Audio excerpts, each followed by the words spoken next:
Sarve Jana Sukhino Bhavantu. Let the entire world be happy and get out of the pandemic soon. I am praying Sai Baba for more than 15 years by now.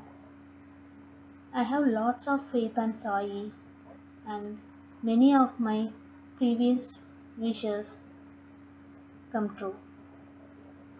Every week I do Sai Puja for my family well-being. I thought this is the right time to pray for everyone and everyone to be safe during this pandemic. And I am naming this prayer as Sarve Jana Sukhino Bhavantu. Let the entire world be happy. During this pandemic, I see many people helping the world in different ways. So a thought seeded in my mind, what can I do from my side? Only thing I remember is Sai. Whenever I have a problem or wish, first thing I do is praying Sai Baba and reading Satcharitra. So I thought to do the same thing to get out of this pandemic and wish entire world to be happy. Recently the situation is too worst in India. I'm not sure what is happening and is becoming out of control. So let us start our prayer by praying Sai to get all of us get out of this pandemic and to live the normal life.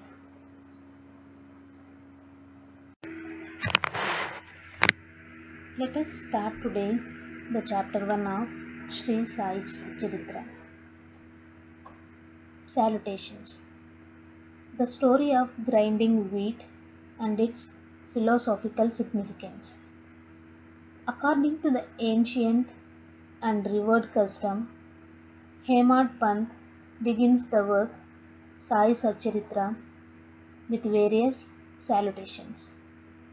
First, he makes obeisance to God Ganesha to remove all obstacles and make the work a success, and says that Sri Sai is the god Ganesha.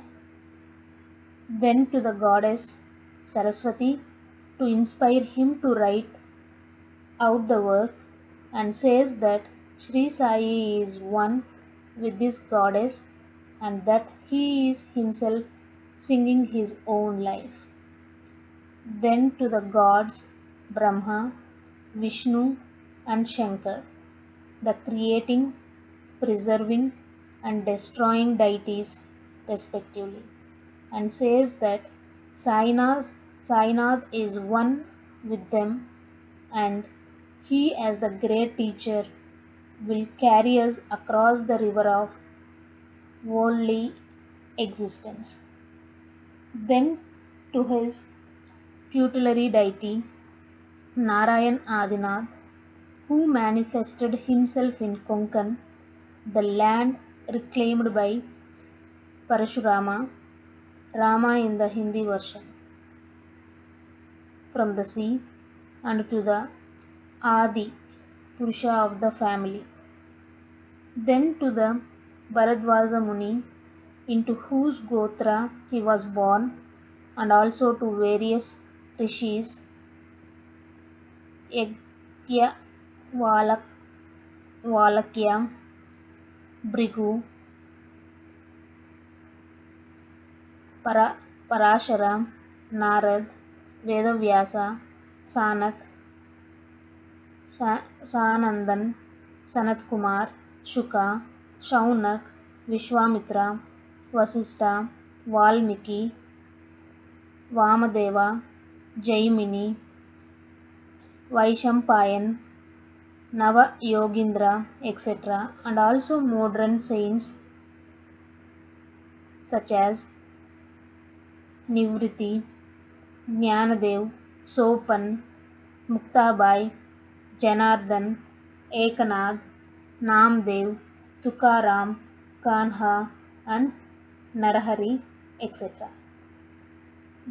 Then to his grandfather Sadashiv, Father Raghunath, his mother, who left him in his infancy, to his paternal aunt, who brought him up, and to his loving elder brother. Then to the readers, and praised them to give their whole and undivided attention to his work. And lastly to his Guru Sri Sainath, an incarnation of Sri Dattatreya, who is his sole refuge and who will make him realize that Brahman is the reality and the world an illusion, and, and incidentally to all the beings in whom the Lord God dwells. After describing in brief the various modes of devotion according to Parasara, Vyasa, and Sandilya, etc., the author goes on to relate the following story. It was some time after 1910 AD that I went one fine morning to the masjid in Shirdi for getting a darshan of Sai Baba. I was wonderstruck to see the following phenomenon. After washing his mouth and face, Sai Baba began to make preparations for grinding wheat. He spread a sack on the floor and thereon set a hand mill. He took some quantity of wheat in a winnowing fan and then, drawing up the sleeves of his kafni and taking hold of the peg of the hand mill, started grinding the wheat by putting a few handfuls of wheat in the upper opening of the mill and rotated it. I thought what business Baba had with the grinding of wheat when he possessed nothing and stored nothing, and as he lived on alms. Some people who had come there thought likewise, but none had the courage to ask Baba what he was doing. Immediately, this news of Baba's grinding wheat spread into the village, and at once men and women ran to the masjid and flocked there to see Baba's act. Four bold women from the crowd forced their way up and, pushing Baba aside, took forcibly the peg or handle into their hands and singing Baba's Leelas, started grinding. At first, Baba was enraged, but on seeing the woman's love and devotion, he was much pleased and began to smile.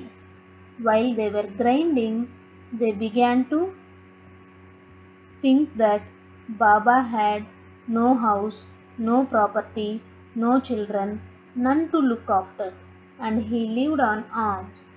He did not require any wheat flour for making bread or roti. What will he do with his big quantity of flour?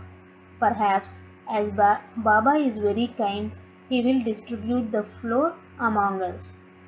Thinking in this way while singing, they finished the grinding, and after putting the hand mill aside, they divided the flour into 4 portions and began to remove them one per head. Baba, who was calm and quiet up till now, got wild and started abusing them, saying, "Ladies, are you gone mad? Whose father's property are you looting away? Have I borrowed any wheat from you so that you can safely take the flour? Now please do this. Take the flour and throw it on the village border limits. On hearing this, the women felt abashed and whispering amongst themselves, went away to the outskirts of the village and spread the floor as directed by Baba. I asked the Shirdi people, what was this that Baba did? They replied that as the cholera epidemic was spreading in the village and this was Baba's remedy against the same, it was not wheat that was ground, but the cholera itself was ground into pieces and pushed out of the village. From this time onward, the cholera epidemic subsided and the people of the village were happy. I was much pleased to know all this, but at the same time, my curiosity was also aroused. I began to ask myself what earthly connection was there between wheat flour and the cholera? What was the causal relation between the two and how to reconcile them? The incident seems to be inexplicable. I should write something on this and sing to my heart's content Baba's sweet Leelas.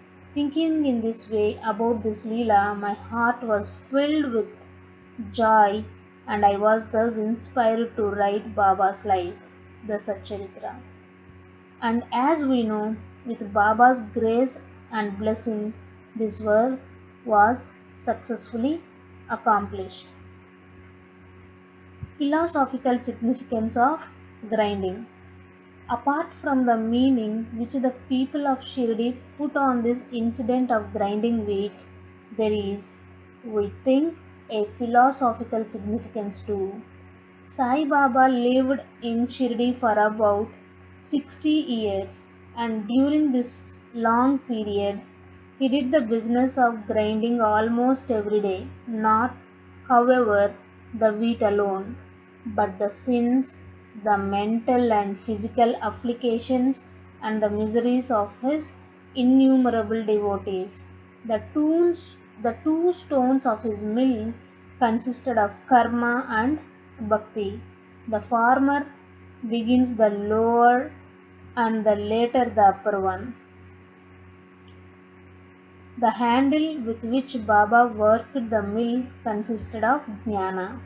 It was the firm conviction of Baba that knowledge or self-realization is not possible unless there is prior act of grinding all of our impulses, desires, sins, and of the three gunas sattva, raja, and tama, and the ahamkara, which is so subtle and therefore so difficult to got rid of.